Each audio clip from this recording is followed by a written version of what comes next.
that was holding a wellness 5K. So I decided to do it. Going into the 5K, I've had my share of injuries over the past decade. I used to be a competitive tennis player in college, followed by about 10 to 12 years of marathons, 5Ks, half marathons, you name it. Developed problems with my hamstring and just aging in general. So I had just turned 40, so I was like, well, do I have what it takes to beat some of these young guns that are in their late 20s? And I really did think I did. So I scoped out the competition, identified a few people that could give me potential problems, but I felt like with training, I had what it took to at least attempt to win it.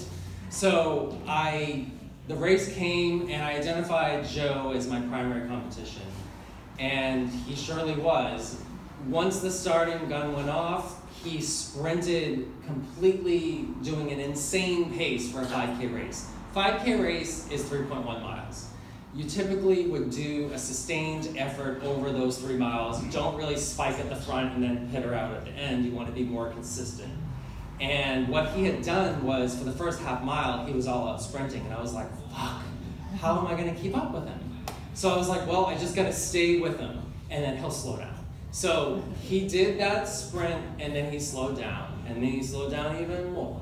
And then we reached the halfway point, and I thought, hell, I could pass him right now. He's slowing even more. So I chose to pass him. I made my move. And I was out in front. I had a half mile left, looked back, and I was like, oh, he's well back. I was about 40 seconds ahead.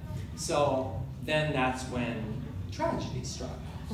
My right quadricep completely seized up, and I had a cramp, and I was like, oh, fuck.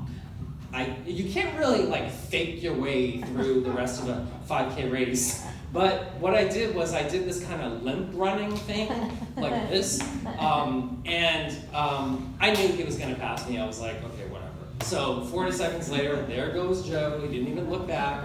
And then I'm thinking to myself, okay, just make sure no one else passes you. So I kept going, and I was solely focused on just getting to that finish line.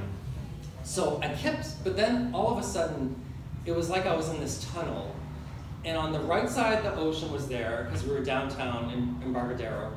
And the left side, there were buildings. And the buildings kept repeating, and the ocean kept repeating. And I kept saying, where the fuck is the finish line? And I was like, could not see it. I kept going, and then I collapsed to the ground. And I looked around, and I thought, oh my God, I run marathons, and I can't even finish a 5K race. I looked around, but I wasn't near the finish line. I was in Seaport Village, and I was like, wait a minute. I'm like a half a mile down from the finish line? Wait, look at my watch. Wait, 3.6 miles? Wait, isn't it 3.1? And then I was like, oh, I guess I did finish. Oh, I can't stand. Oh, I'm throwing up. Oh. And then this woman, they called paramedics. They were like, look, I go, can't you just give me an IV and I can just walk back to work? And they're like, it doesn't work that way. At the moment we administer medical care, you have to get into the ambulance and then brought to the hospital. I'm like, okay, fine.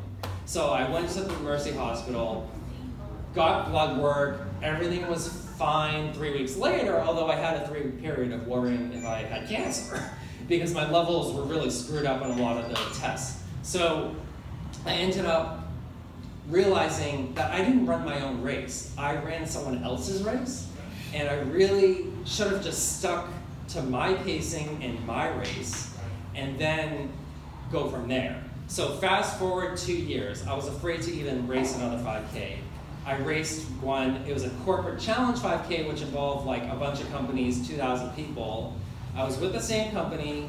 I ended up running it 2 minutes faster than my horrific time that I had in the other one, and I was first in my company and 35th out of 2,000. So I felt pretty good about that at age 42.